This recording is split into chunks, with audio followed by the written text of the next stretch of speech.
14 வயது மாணவி துஷ்பிரயோகம், உறவினர் கைது, காதலனுக்கு போலீஸ் வலைவீச்சு.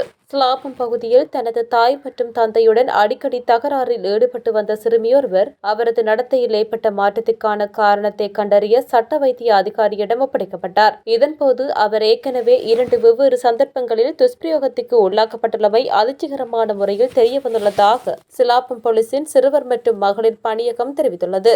ஆரச்சி கட்டுவ பிரதேசத்தில் உள்ள அரச பாடசாலையொன்றில் 9ஆம் தரத்தில் கல்வி பயிலும் 14 வயது மற்றும் 7 மாதங்களையுடைய மாணவியே இவ்வாறு பாதிப்புக்குள்ளாகியுள்ளார். சட்ட வைத்திய அதிகாரியின் பரிசோதனையை தொடர்ந்து பாதிக்கப்பட்ட சிறுமி போலீசாரிடம் விரிவான வாக்குமூலம் ஒன்றை வழங்கியுள்ளார். கடந்த 2024ஆம் ஆண்டு ஏப்ரல் மாதம் 12ஆம் தேதி நாத்தாண்டிய வலகாப்பிட்டி பிரதேசத்தை சேர்ந்த உறவினர் ஒருவர் தனது வீட்டில் வைத்து முதலில் அத்துமீறலில் ஈடுபட்டதாக சிறுமி மாரவில போலீசாரிடம் தெரிவித்துள்ளார். இச்சம்பவம் குறித்து யாரிடமாவது கூறினால் கொலை செய்து விடுவதாக மிரட்டிய அந்த உறவினர் சிறுமிக்கு 500 ரூபாய் பணத்தையும் வழங்கியுள்ளார். இச்சம்பவம் தொடர்பில் 37 வயதுடைய சந்தேக நபர் மாரவில போலீசாரால் கைது செய்யப்பட்டுள்ளதுடன் அவர் மாரவில நீதவான் நீதிமன்றில் ஆஜர்படுத்தப்படவுள்ளார்.